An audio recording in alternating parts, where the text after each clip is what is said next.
नमस्कार दोस्तों, कैसे हैं आप सब। आशा करता हूँ अच्छे होंगे। मेरा नाम है सनोज कुमार। उमंग स्टडी में आप सभी का स्वागत है। तो फ्रेंड्स, हम लोग प्रेजेंट है डिविजनल रेलवे हॉस्पिटल रांची के सामने में। एक्चुअली आज हम लोग यहाँ पे रेलवे टेक्नीशियन का मेडिकल का कवरेज के लिए आए हुए हैं। तो हम लोग बैठ के एस्पिरेंट्स के बाहर निकलने का इंतज़ार कर रहे थे। तो अभी भी भाई साहब से मुलाकात हुई और ये हमारे पास आए और इन्होंने पूछा कि सर आप उमंग स्टडी से क्या। हम कहा बिल्कुल हाँ।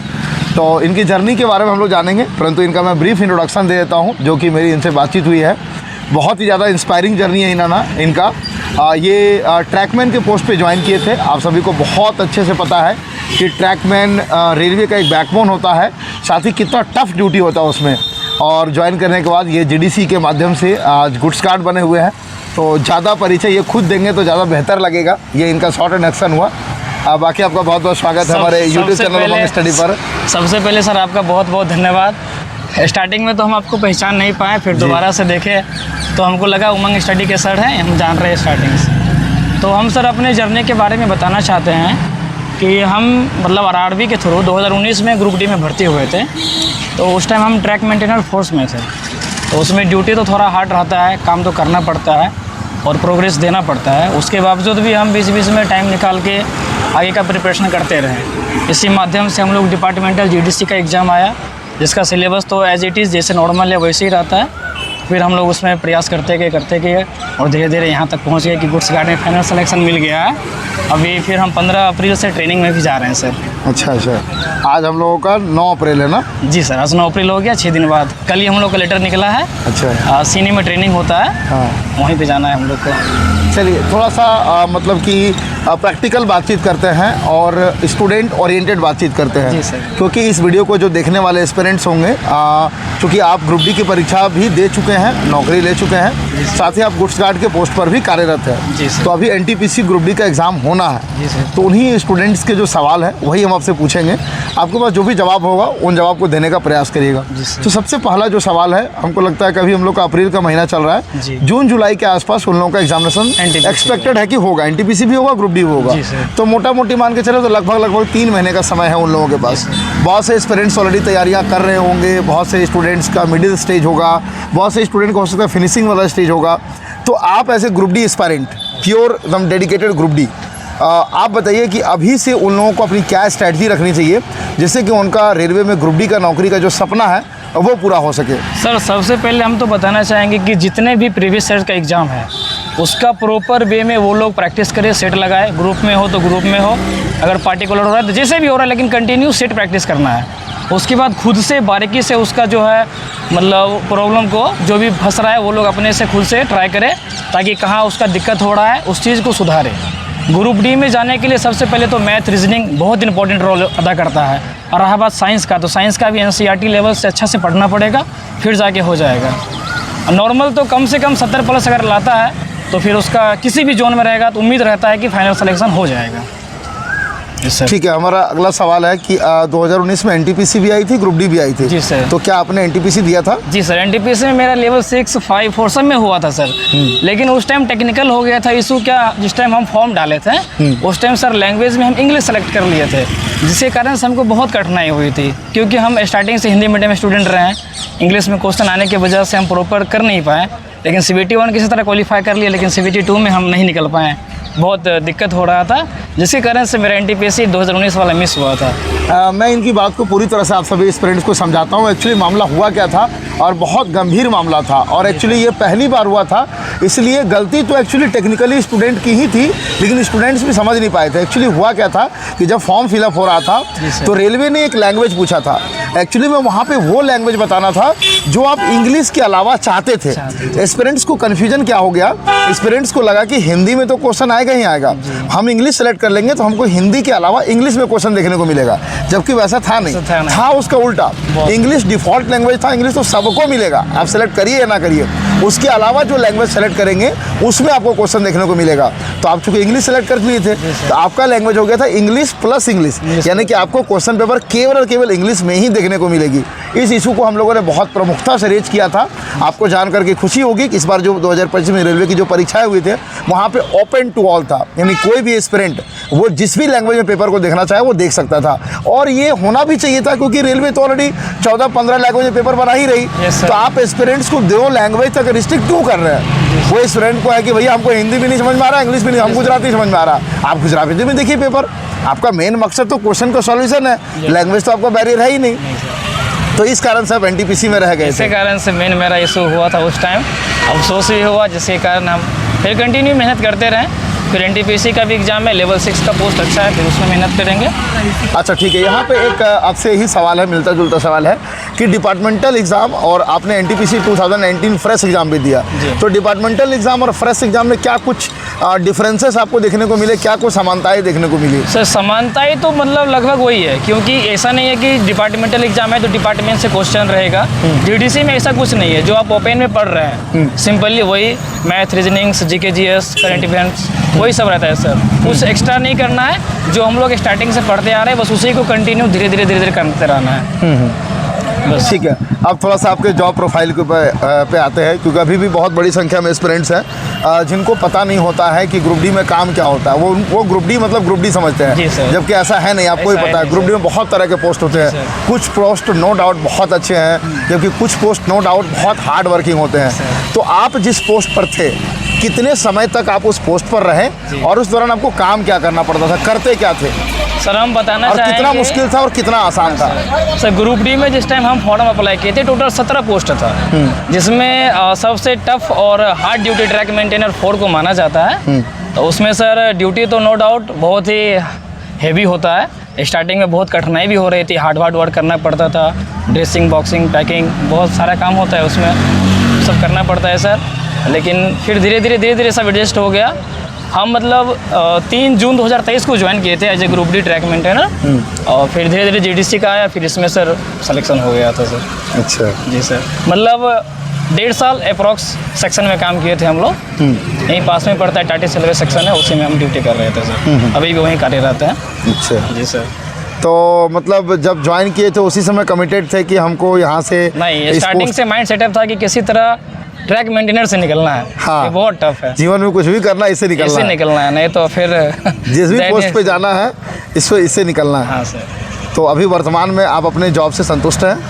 अभी तो सर मान लीजिए स्टार्टिंग में बेरोजगारी से तो बढ़िया है सर कि कुछ भी हो जाए, फिर धीरे धीरे आदमी को मेहनत करना चाहिए, ताकि अगर उसको प्लेटफॉर्म मिल रहा है तो उस प्लेटफॉर्म में आगे निकले। ऐसा नहीं है कि आज हम ग्रुप डी में भर्ती हुए हैं तो ग्रुप डी में ही रिटायर हों। अगर आपको अपॉर्चुनिटी मिल रहा है तो आप आगे निकलिए, मेहनत कीजिए, बस यही है सर। आप वीडियो तो बहुत देखे थे हम, जिसके कारण मोटिवेट भी होते थे स्टार्टिंग में, जिस टाइम बेरोजगारी का पीरियड चल रहा था। अभी तो बस थोड़ा सा ड्यूटी के मामले में टाइम कम मिलता है। इस जॉब को आप एक सक्सेस मानते हैं? सर वही है सर, लास्ट ऑप्शन। अगर कुछ नहीं हो रहा है उससे बढ़िया है कि हो, फिर पे कमीशन आ रहा है तो इसमें भी अच्छा बेनिफिट मिलेगा। तो बेरोजगारी से बढ़िया है कि कुछ हो, हम तो यही कहना चाहेंगे सर। इस सक्सेस का श्रेय किनको देना चाहेंगे? सर सक्सेस का श्रेय तो सर कहीं ना कहीं टीचर्स को तो जाता ही है, प्लस दोस्त फ्रेंड सर्किल में भी जाता है, क्योंकि मेरा दोस्त है वो अच्छी भी पोस्ट पे है, कोई एग्जीक्यूटिव इंजीनियर है, कोई दरोगा में है, तो वो लोग देख के हमको भी मोटिवेट होते रहता है, किसी तरह हमको भी आगे निकलना है। हम जिस फील्ड में रेलवे में है तो रेलवे में हमको आगे जाना है, ये मोटिवेट हम स्टार्टिंग से होते रहे। और दोस्त लोग भी निकला है सेक्शन से काम करके, दरोगा में भी हुआ है, गुड्स गार्ड में भी हुआ है। जब प्रिपरेशन वाली बातचीत हम लोगों की हो रही थी, वहाँ पे एक बहुत इंपॉर्टेंट आपने जिक्र किया कि प्रीवियस ईयर क्वेश्चंस का सेट लगाना बहुत इंपॉर्टेंट होता है सर। बहुत कुछ पढ़े या ना पढ़े, लेकिन डेडिकेशन के साथ अगर 100-200 प्रीवियस सेट मार लेता है तो उसका सर मार्क्स खुद ब खुद इंक्रीज होने लगेगा। तो आपका पर्सनल मतलब जानना चाहेंगे कि आप कितना सेट लगाते थे और क्या स्ट्रेटजी होती थी आपके सेट लगाने की? तो थोड़ा सा और टाइम लेना चाहेंगे आपका। हम एक गांव में पढ़ते थे सर, तो गांव में हम लोग ग्रुप बनाए हुए थे, 15-16 लड़का का था, जिसमें सर 7 लड़का हम लोग ग्रुप डी में फाइनल सिलेक्शन लिए थे बिना किसी ट्यूशन का। ठीक है। लेकिन हम लोग का स्टार्टिंग में था कि मॉर्निंग टाइम में 10 बजे से हम लोग प्रैक्टिस करते थे सेट का और खुद से डिस्कशन करते थे। ठीक है। मतलब स्टार्टिंग का 3-4 घंटा हम लोग का उसी में जाता था, फिर रात में हम लोग फिर सब मिलते थे, शाम में काम वाम करने के बाद जिसका जो भी काम है, खेती वेती जो भी है, उसके बाद शाम में हम लोग मिल के 1-2 घंटा फिर सब डिस्कशन करते थे, जीके का, करंट का। तो तो वो लोग हमको वो सब चीज़ हम लोग का बहुत फ़ायदा किया है। मतलब सेम टाइम में एक विलेज से पुअर विलेज से 7-8 लड़का ग्रुप डी में फाइनल सिलेक्शन लेना बहुत सर अच्छी बात होती है। तो हम लोग वहाँ से बिलोंग करते हैं जहाँ सर साधन तो है, दिक्कत है, गांव में सबको टाइम मिलना, पापा मम्मी का काम वाम करते हुए निकलना पड़ता है सर। तो वो सब करके हम लोग आगे निकले हैं। आपके उस गांव तक ये वीडियो पहुंच रही होगी और आपके उस दोस्तों तक ये वीडियो पहुंच रही होगी, हाँ सर। तो हमारे इस वीडियो के माध्यम से क्या मैसेज देना चाहेंगे वहां तक? अभी सर हम मैसेज यही देना चाहेंगे कि मेरा दोस्त लोग है, भाई लोग है, छोटा लोग है। अभी 10 लड़का ग्रुप बिहार पुलिस में सर और रिटर्न में क्वालिफाई हुआ है, दौड़ में भी कुछ लड़का पास किया, उतना डाटा नहीं मालूम है, लेकिन हम लोग कंटिन्यूस ग्रुप को आगे बढ़ रहे हैं। फाइनेंशियल हो, जितना भी सर्विस में है 2000-3000 करके सपोर्ट करते रहते हैं ताकि तुम लोग पढ़ो अच्छे से। एक के विकास से नहीं होगा, गांव का विकास होगा तभी अच्छा लगेगा। तो इस मोटिवेट के साथ हम लोग काम भी कर रहे हैं और भैया लोग भी जुड़े हुए हैं जो भी सर्विस में है। तो हम लोग गांव में बहुत हेल्प करते हैं थोड़ा बहुत, ताकि बच्चा लोग जो भी है अपना पढ़े, खुद से निकले। एक लाइब्रेरी टाइप में बनाए हुए हैं गाँव में, तो वो चीज़ होता है सर। अभी भी कंटिन्यू है सर, वो अभी भी 30-40 लड़का वहाँ पर कंटिन्यू कर रहा है। ये बहुत आपने इम्पोर्टेंट और यूनिक चीज़ का जिक्र किया। अक्सर क्या होता है कि एस्पिरेंट जब खुद का स्ट्रगल के दौर में होते हैं तो वहाँ तक तो चीज़ें उनको रिमेंबर रहती है, लेकिन जब उनका स्ट्रगल का दौर ख़त्म हो जाता है तो उनको लगता है कि दुनिया बदल चुकी है। लेकिन आप लोग वैसे लोगों में से एक नहीं है, आप लोग आउट ऑफ द बॉक्स है, जो आज भी अपने गांव के प्रति, अपने समाज के प्रति एक थॉट प्रोसेस रखे हुए ही नहीं है, बल्कि आप उस पर एक्शन भी ले रहे हैं। That's the most important thing. थोड़ा सा सेट के ऊपर और भी इलाबोरेट करना चाहेंगे कि जैसे कि आजकल ऑनलाइन सेट का ज़माना है, तो आप लोग ऑनलाइन सेट लगाते थे या ऑफलाइन सेट लगाते थे? सर पहले तो जितना भी 2018 का ग्रुप डी का था वो पूरा ख़त्म किए। ऑनलाइन या ऑफलाइन? नहीं, ऑफलाइन सर। हाँ ठीक है। ऑफलाइन में थोड़ा सा कंफर्टेबल होता था, तो ऑफलाइन पहले हमारे ग्रुप डी का पूरा ख़त्म कर लिए। 2018 वाला, 19 वाला सब कर लिए। उसके बाद फिर हम लोग ऑनलाइन भी मारते थे टेक्स्ट बुक पे। कोशिश करते थे कि प्रीवियस ही मारें, मतलब previous question as it is exam उसको फॉलो करती है। तो ऑनलाइन भी मारते थे, सब दोस्त वही टेक्स्ट बुक पे सब अपना खोल के आराम से मारा, फिर डिस्कशन करते थे। मतलब मोबाइल पे ही मारे हैं, लैपटॉप पे बहुत कम मारे हैं, फ़ोन पे ही मारे हैं। अच्छा ठीक है। तो और आपकी जानकारी के लिए बता देना चाहता हूँ कि हम लोग अक्सर स्टूडेंट्स को टेक्स्ट बुक के बारे में रिकमेंड करते हैं। आप हमारा कूपन कोड उमंग 10 के माध्यम से सब्सक्रिप्शन लेते हैं तो आपको 12% का डिस्काउंट भी मिल जाता है। थोड़ा सा बात करते हैं फैसिलिटीज़ क्या, क्योंकि रेलवे का नौकरी नो डाउट बहुत बड़ी संख्या में एस्पिरेंट्स का एक ड्रीम होता है, तो क्या कुछ फैसिलिटीज़ मिलती है आप लोगों को रेलवे की तरफ से? फैसिलिटीज़ तो है सर, बहुत है, ढेर सारा है। जैसे पास पीटीओ का सुविधा मिलता है। जब आप लेवल 1 ग्रुप मतलब एम्प्लॉय बनते हैं तो आपको 3rd AC का 2 पास मिलता है, और उसके बाद सर स्लीपर का मिलता है, तो आराम से आप ट्रैवल कर सकते हैं। अगर फैमिली है तो फैमिली का भी बन जाता है। उसके बाद एक्स्ट्रा में आपको मेडिकल सुविधा मिलता है, जो कि आप भारत के किसी भी रेलवे हॉस्पिटल में दिखा सकते हैं, चेक करवा सकते हैं, कहीं कोई दिक्कत नहीं। ये 2 मेजर है सर। उसके बाद सैलरी वगैरह तो सब मालूम ही है। तो इस पूरे जर्नी में आपका सबसे बेस्ट मोमेंट क्या रहा? बेस्ट मोमेंट सर, जैसे किसी का ज्वाइनिंग वाला मोमेंट होता है, किसी का रिटर्न वाला जो रिज़ल्ट आता है वो मोमेंट होता है, किसी का मम्मी पापा के चेहरे पे वो जो खुशी होता है वो होता है। तो ऐसा कोई आपका मोमेंट हो जो आप साझा करना चाहेंगे? मम्मी तो सर, मेरे पिताजी तो है नहीं, तो मम्मी है, तो मम्मी बहुत आशा लगाई थी कि अच्छे से पढ़ो, क्योंकि बहुत जिम्मेदारी है। तो उस हिसाब से माँ का चेहरा हमेशा सामने रहता है, और बस धीरे धीरे मेहनत करते रह गए सर। तो अभी आप लोगों का गुड्स गार्ड वाला जो ड्यूटी है वो स्टार्ट नहीं हुई है? नहीं सर, अभी ट्रेनिंग करेंगे, ट्रेनिंग के बाद हम लोग को लॉबी मिलेगा, उसके बाद सर प्रॉपर गार्ड का ड्यूटी करना पड़ेगा सर। तो ट्रेनिंग कितने दिनों की चलेगी? ट्रेनिंग सर 50 डेज़ का होता है, 50 दिन का। 50 दिन का ट्रेनिंग होता है। ट्रेनिंग करने के बाद फिर लॉबी मिलता है, फिर वहाँ से ड्यूटी करना पड़ता है सर। तो जैसे कि एक सवाल इम्पोर्टेंट हम सभी से पूछते हैं, एक तरफ आप कम्प्लीटली अनएम्प्लॉयड थे, फिर सीधा आप रेलवे ग्रुप डी में आए, तो क्या कुछ बदलती है परिस्थितियाँ? बहुत चेंज होती है सर। अनएम्प्लॉयड से सीधा जॉब में आने से सबसे पहले सर मेंटली प्रेशर बहुत कम हो जाती है। ठीक है। क्योंकि बेरोजगारी से निकलना बहुत टफ है अभी के टाइम में। हम बताना चाहेंगे कि जिस टाइम हम ज्वाइन किए थे उस टाइम हम लोग का 76 कट ऑफ गया था। ठीक है। ये ग्रुप डी में सर। तो एक होता है कि मतलब ड्यूटी जब आप पकड़ लेते हैं तो आपको फाइनेंशियल इशू नहीं होता है, फिर आप किसी भी चीज़ पे फोकस करके अच्छा से प्रिपरेशन कर सकते हैं। लेकिन डेडिकेशन रहना चाहिए बच्चों को पढ़ने के लिए। ईमानदारी से करें तो ज़रूरी नहीं है कि लेवल 1 में है तो लेवल 1 ही रहेगा। वो धीरे धीरे आगे सब बढ़ सकते हैं सर। तो आप रेलवे ग्रुप डी की परीक्षा दिए थे 2019 में। Yes sir. इस बार की परीक्षा होगी 2025 में। जी सर। लगभग 6 साल का समय बीत चुका है, जी और जो सर। कि ठीक ठाक एक पीरियड होता हाँ है। सर। 6 साल को आप कम भी नहीं कह सकते हैं, बहुत ज़्यादा भी नहीं कह सकते हैं। क्या लगता है इस बार 2025 में जो चैलेंजेस फेस करने पड़ेंगे एस्पिरेंट्स को, वो 2019 वाले ही चैलेंजेस होंगे, या इस बार कुछ अलग तरह के चैलेंजेस एस्पिरेंट्स को फेस करने पड़ेंगे? सर अलग तो कुछ नहीं होता है सर, बस वही है कि कट ऑफ में थोड़ा बहुत तो उछाल मिलेगा, क्योंकि उस टाइम वैकेंसी कुछ ज़्यादा थी, 1 लाख प्लस था। अभी थोड़ी सी वैकेंसी कम है, और आदमी सब डिजिटल थोड़ी सी नहीं कम है, बहुत कम है, बहुत कम है सर, उसका 1/3 हो गया। 1/3 हो गया। तो कहीं ना कहीं कट ऑफ तो प्रभावित रहेगा, बढ़ेगा ही।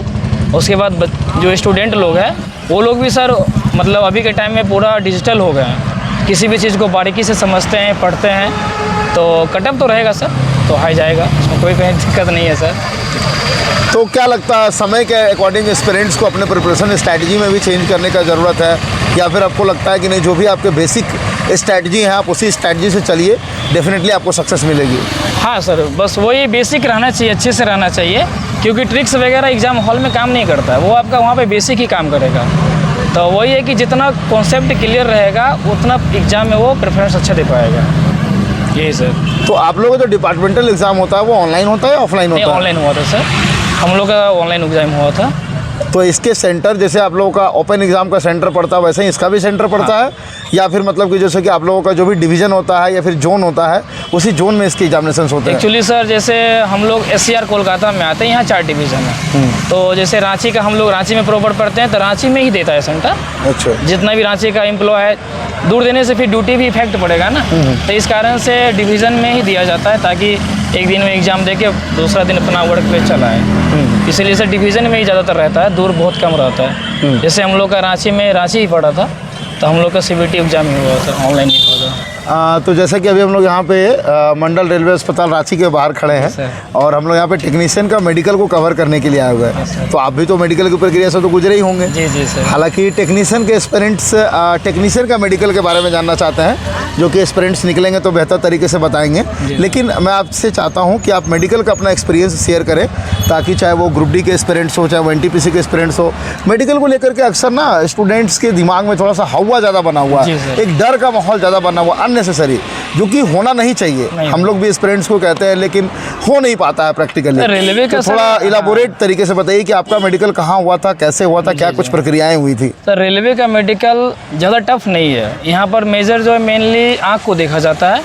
अगर आप जिस पोस्ट के लिए अप्लाई कर रहे हैं उसके लिए प्रॉपर मेडिकल कैटेगरीज बांधा गया है। अगर आपका A2 है तो आप गार्ड के लिए, स्टेशन मास्टर के लिए एप्लीकेबल होते हैं, उसी तरह धीरे धीरे डिक्रीज करते जाता है। तो टेक्नीशियन में उतना खास है नहीं सर, उसमें तो B1 ऐसे करके A3 वगैरह है। तो जो भाई लोग ग्लास भी पहन रहे हैं तो थोड़ा सा भी टेंशन नहीं लेना है, उन लोग को भी आराम से मेडिकल होगा, थोड़ा सा भी नहीं घबराना है। तो आपका मेडिकल कहाँ हुआ था?